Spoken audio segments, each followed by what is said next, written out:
What's up, guys? Welcome back to Newswave. So not too long ago, we went over some marketing that Nintendo and Walmart put out. It was official Nintendo marketing, as we now have learned, that showed two unannounced NSO games for the GameCube. Well, now Nintendo themselves have responded in a statement, and we'll go over what they had to say here today, as well as a bit of an update as to what kind of Nintendo Direct people are expecting going into next week. Also, we did get an overview trailer for Crimson Desert that looks incredible, actually. And in fact, it's gotten to the point where people are wondering if it's too good to be true. And we also had that Tomodachi Life Direct. And I figure we go over what was announced for all of that, as well as some odd restrictions that Nintendo is attaching to the game, but all of that and more. Guys, if you enjoy these videos, make sure you hit that like button, helps out a ton. And if you're new here to the Spawn Wave channel, make sure you subscribe down below. Guys, we're every weekday morning, 8 a.m. Eastern time, keeping you up to date in the world of gaming with all the news flying around. So even if you don't get a notification in the morning, just know there's probably a video here for you. And we're gonna start today with an update around that dispatch censored situation on the Switch and Switch 2. As of course, a lot of people are looking towards Nintendo, there could be another reason for all this happening. And we can see this is over on VGC. And they say one possible reason for the censorship is the way games are sold across different regions on the Nintendo eShop. Often the eShop hosts a single game across multiple languages, and the game simply changes its language depending on the system settings of the console. Now, then that means that really, if you look at something like Sero, which is the Japanese rating board, well, they do have strict policies around and restrictions around nudity in games, and because they would then be the rating that would be followed for like the bare minimum then for one version of the game, yeah, that means that Ad Hoc, who would submit just one version of the game, would then just have the censored tab just toggled by default constantly, because that's just the version that would have to release in Japan, and in turn, the rest of the world. Now, the way that CD Projekt got around this was they had two different versions of Cyberpunk, one for Japan specifically, and then one for other parts of the world that was just uncensored. So that could be the situation here that's unfolding, and the good news then is that maybe Ad Hoc could submit a second game that would be fine outside of Japan and around the rest of the world, and they could do a whole marketing campaign with Dispatch Uncut or Dispatch Unhinged, and play it up as a whole marketing stunt, I guess. But VGC did reach out to Ad Hoc and Nintendo once again for clarification. So at this point, we're just kind of waiting for statements to hopefully set the record straight. Also, we had a weird update from Square Enix kind of out of nowhere when it comes to Final Fantasy VII, not remake, the original Final Fantasy VII that came out on Steam back in 2013. As it seems that they're replacing it. This was something that they updated on their Steam page here, where they say an update regarding the re-release of Final Fantasy VII 2013 edition on Steam. Now, we're not really sure what this new version is going to be exactly, other than, well, it's going to replace the one that's currently on Steam, as in they're going to delist the 2013 edition, and I guess just put this new one in its place. Now, if you already have the game on Steam, you can still re-download it. It'll exist in your library, but this new version would then sit alongside of it, as it's going to just be I guess a free upgrade, or at least just now accessible to everyone who has the 2013 version going forward in their library. The only thing is your save data will not transfer over. So just be aware, you start this new Final Fantasy VII, you're basically starting up a brand new game then. Oh, and here's a fun surprise. Let's talk about Snake actually going into Rainbow Six Siege, but not just as a costume. It appears to be as a full operator. This is part of a trailer that was released here for the game. And you can see the classic codec that comes up here. We have like, looks like we have Sam Fisher there kind of talking into the codec, which is cool. No real word as to what version of Snake, other than it looks like his more sneaking suit, I guess. But people are trying to figure out if it is going to be the big boss or who exactly. But I think this is pretty cool in general for a game that has definitely been going through it recently with it being hacked and the whole thing. It's just fun to have crossovers, and the fact that they would be going to the next step, not just, oh, it's a costume. Oh no, this would be an entire operator. So yeah, you could then have the ultimate crossover with Snake and Sam Fisher. This was just a teaser, so we still need to wait for more information for Snake, I guess, entering the world of Rainbow Six Siege. And guys, with some of the quick news out of the way, let's get into the bigger stuff. Let's start right away with Nintendo and the marketing that was making the rounds from Walmart that seemed to show two games in particular that were not part of NSO and were not announced, and that was Pikmin 2 and Metroid Prime 2. Pikmin 2 was kind of strange, but it's already there on the Switch, and then also the Switch 2 through backwards compatibility, so Fine, I guess if you have NSO and you didn't buy Pikmin 2, the 1 and 2 collection, and you just want to play it because you're a subscriber, you can through emulation. But Metroid Prime 2 was one that people saw and went, I was kind of hoping for that Metroid Prime remastered treatment for the second one. Well, that might still be on the board, all right? So that's a result from Nintendo actually responding to IGN with this. So the bottom line here is that marketing was official, but it seems like Nintendo themselves messed it up. It wasn't Walmart. So we can see the statement here, again, from Nintendo to IGN, where they say, we recently provided a retailer with an image of Nintendo GameCube, Nintendo Classics titles that incorrectly included games that are not planned for release at this time. The image has been removed, and we apologize for any confusion. Now, of course, many people out there are like, sure, whatever you say, Nintendo, but not at this time. As in, yeah, sometime in the future, sure, we could have Metroid Prime 2 and Pikmin 2 go into the GameCube NSO collection. I mean, there's only so many GameCube games that Nintendo can pull from without concern around third-party involvement or licensing. I get that. So maybe Pikmin 2 or Metroid Prime 2 do end up going in. Could be years down the line at this point. But at least for now, the marketing that they were showing, somebody there just messed up. And the thing that's odd, I'm noticing this more and more. Nintendo, especially in the last, 2 months, it's been happening a lot. There was the whole thing around the like My Mario stuff that was being shown off, and it seemed like some of the actresses that were in the images, the models, they had some oddities going on, where there's their thumb at a weird angle or their fingers being a bit longer. It was kind of strange looking, and people were asking if it was generative AI for these images. And then we had the thing where out of one of Nintendo's regional accounts, they had a Switch 2 that had the screen that was terribly photoshopped, and that made people wonder if it was the Switch 2 OLED that was being shown just a little too early. So I don't know what's going on in Nintendo and their graphic design department for what should be like pretty basic marketing slides or things that are provided to stores like, a big partner like Walmart, and they accidentally put Metroid Prime 2's box art and Pikmin 2's box art in the image. That seems weird and a pretty big slip up for something that, should be pretty straightforward, something they do all the time. So very, very odd there. But the other aspect of course, going into next week has to do with this Nintendo Direct that's been rumored for a bit now. Nate the Hate kind of threw it around like, yeah, there's a Direct next week. But now Andre from Game Explained seems to be saying that it's a partner showcase, not a big general Direct. And then Nate also on social media doubled down on this. It does seem, at least at this time, the expectation is it's a partner showcase. And this seemed to be immediately deflating to a lot of people online. And I think it's because the big 3D Mario, a big 3D Zelda. You can say Animal Crossing, but there was just an Animal Crossing update, a Splatoon, a Smash Brothers, what have you. The big Nintendo game, the big 3D Nintendo game to look forward to, we can say, for the end of this year, or even going into next year, or sometimes 2 years in advance like we've seen with Zelda. That was kind of the hope that we'd be seeing next week. The thing with these third-party Directs now, though, is the Switch 2 is definitely more capable in its generation now. Even when you compare to early on in the Switch 1's generation versus where the Switch 2 is currently. So who knows what could happen in that partner showcase, especially with Microsoft throwing games all over the place, Sony getting a bit looser with some of their games. Honestly, there could be some shocking moments, but right now, the game that I'm really curious about would be the Dusk Bloods, and that seems like a perfect place for it to even close out the show and maybe give us a release window for it. Certainly more gameplay and idea around the concept of the game itself. So that's why when I hear partner showcase, okay, let's recalibrate expectations and look towards third party. And then there's Dusk Bloods, and that would be pretty awesome to learn more about it and even find out when it's releasing. So we'll look towards next week at this time, thinking more along the lines of partner showcase. Next up, let's talk about Crimson Desert, which looks really, really good. It's looked good for a while now, and remember, it did get delayed into March of this year, but every time they've shown it, people have kind of looked at it with a bit of a side eye, like, is that really how it's going to look when it comes out? Or is that what we're going to experience in front of us, say, on our PlayStation 5 or on our PC or something? Well, they released an entire overview trailer. It was about 15 minutes long, and this is kind of a build-up they're doing right now, as we should expect at least one or two other videos, I'll say, to drop ahead of its release in March.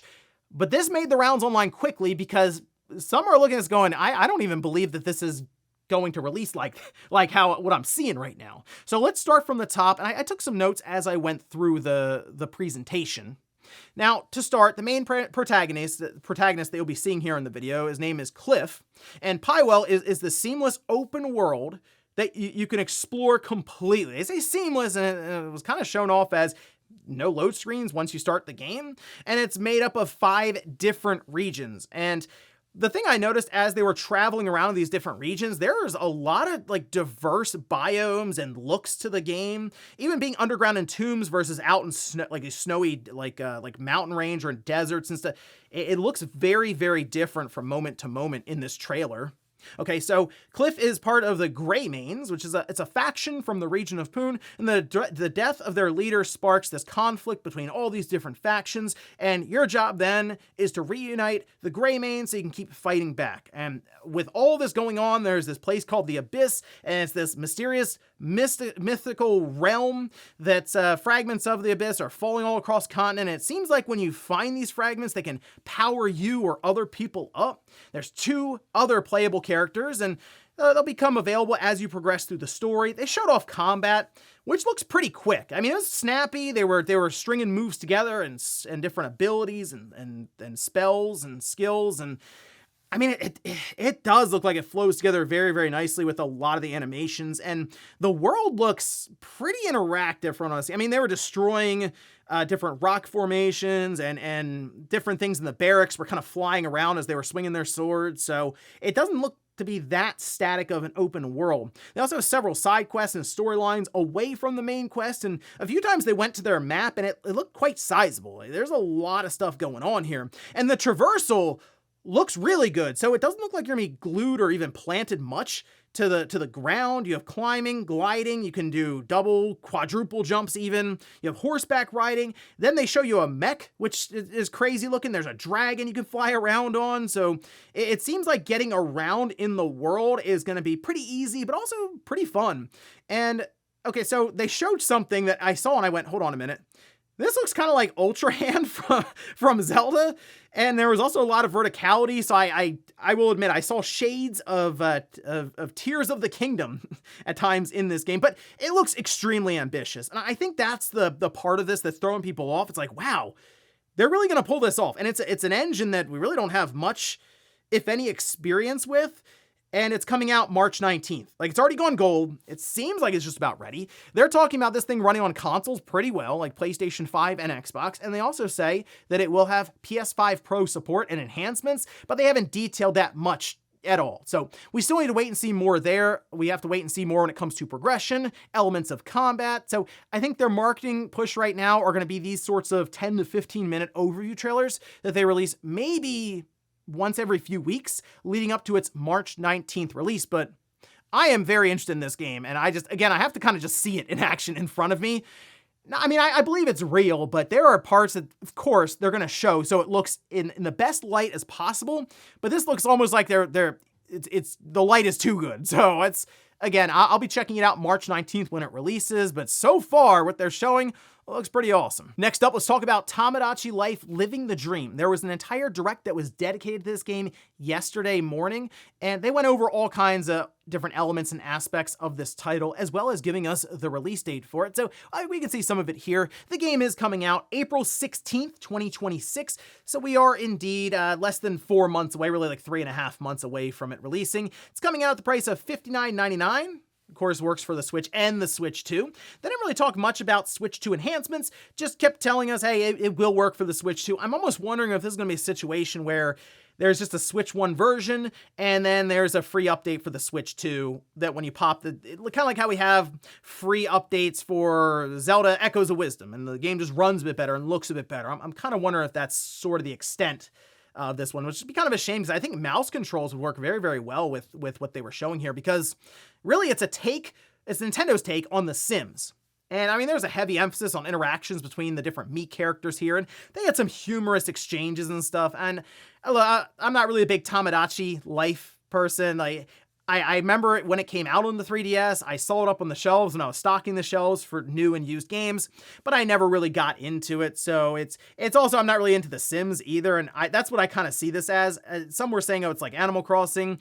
I see it more as The Sims than Animal Crossing. Although I guess Animal Crossing, kind of a life sim. I mean, it could also be kind of like the Sims. It just seems like there's more of a focus on multiple, you could say, main characters to follow here and their interactions and relationships that they build. And they had a lot of fun in the direct. You know, they showed sort of this love triangle that was going on, and it was just, I mean, they were showing all kinds of wacky and crazy things that can happen, which you figure would also then lead to all kinds of moments that you would share online.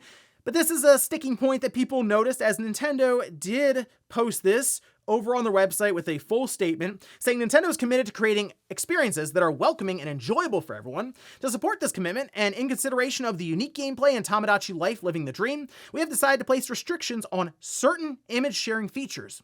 These limits help to make the worlds players create in Tomodachi Life Living the Dream remain fun and safe, and that the game can be enjoyed comfortably by all players. So they didn't really discuss in great detail as to what's limited, but the going belief right now is that it's just about everything. Like, being able to share any kind of screenshots or video that you take on your Switch 2 system aren't necessarily going to then be shared, say, in the game or elsewhere from that device.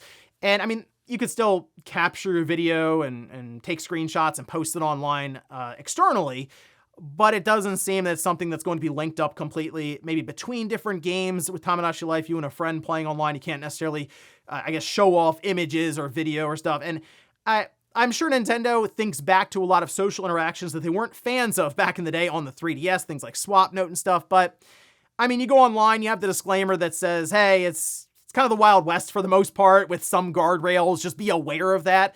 And it's just Nintendo still kind of being afraid of what can happen when you allow a general audience to interact with each other. Still, though, it seems kind of strange, but who knows? I mean, the internet surprises me all the time when it comes to creation tools in some of these games, so I'm sure they'll test the limits either way and still figure out a way to post it on social media. So I guess we'll find out later on in April. And in our last bit of news, let's talk about something really cool from an engineering perspective, and that's a portable PlayStation 4. Now, this sounds particularly weird because the PS4, it's still current technically. Like, people still use the PlayStation 4. Some people, it's their main system. But we also kind of look at it as systems have gotten more and more power hungry, as it probably can't run well off of a battery, if at all, like 30 minutes or something, right? They're very inefficient, from 2013. Well, one person online decided to take up that challenge, and I'd say they succeeded pretty well. So you can see the images here. This is over on Reddit for the handhelds section, and they say they built a fully functional and stable portable PS4 Slim. Very smart, by the way, to use the PS4 Slim motherboard, as it's just a more efficient setup. The chipset, of course, the fabrication being shrunk, the whole thing. Even better Wi-Fi, technically.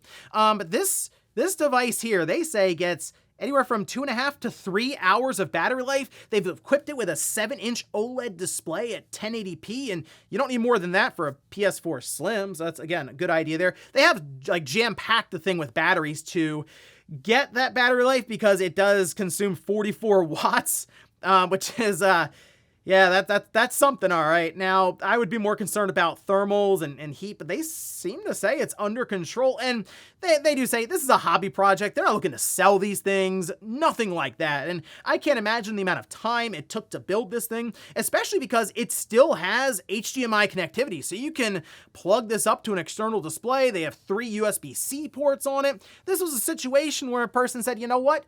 That Sony handheld's taking too long. I want my portable PlayStation 4. I'll do it myself. And they did. So really, really cool stuff here. Again, very impressive to just look at the PS4 and go, that's going to be a handheld soon. Now I'm just going to basically do this from scratch and figure it out.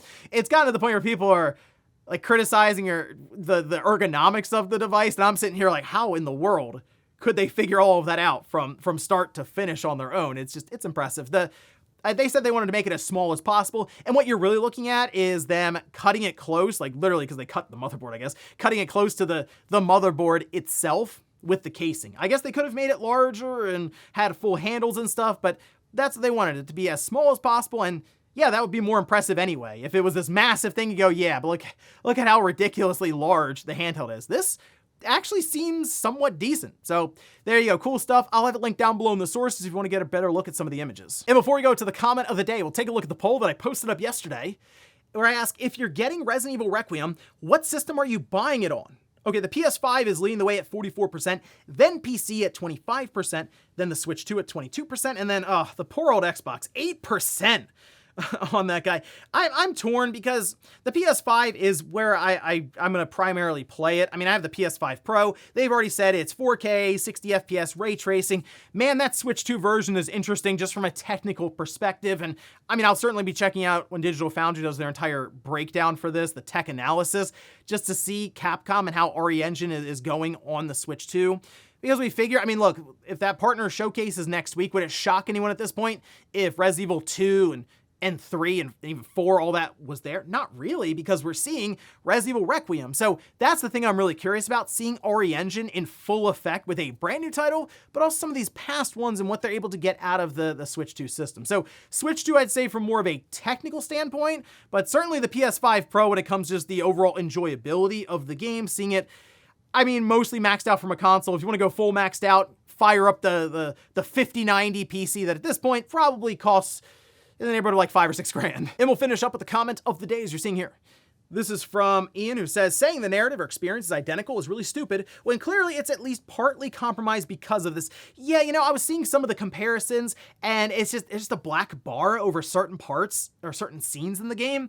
And I feel like some people, some of them would just be lost. They wouldn't really understand what's happening necessarily until after the scene has passed, right? There are some parts in the game where it's supposed to kind of be like when you see it, you'll go, oh, okay, but you're not going to the black bar. You're just going to be like, well, what was that exactly? And you know what? I will say this, while we're talking about the black bars that are covering things up, sometimes having a good, like, censored bleep over a curse word makes it funnier. You know, like that's kind of the way I look at it. It's almost like it's more impactful when you hear that bleep because you know that something just jumped off the screen as, oh, they weren't supposed to say that on network TV, and it would make it funnier. But for this, where they block out like 40 or 50% of the screen, it's not really helping anything. And ladies and gentlemen, that's going to do it here for Newswave. If you enjoyed this video, guys, hit that like button. If not, hit the dislike. Leave comments down below about everything we talked about here today. If you missed yesterday's Newswave, I'll leave it up here on a card. Or maybe you want to check out the latest episode of Click R3 where we talk about all kinds of stuff PlayStation, all kinds of tangents as well. I'll leave that episode down below. Thanks guys for watching. Have a great weekend. I'll see you back here Monday morning, 8 a.m. Eastern time for Newswave.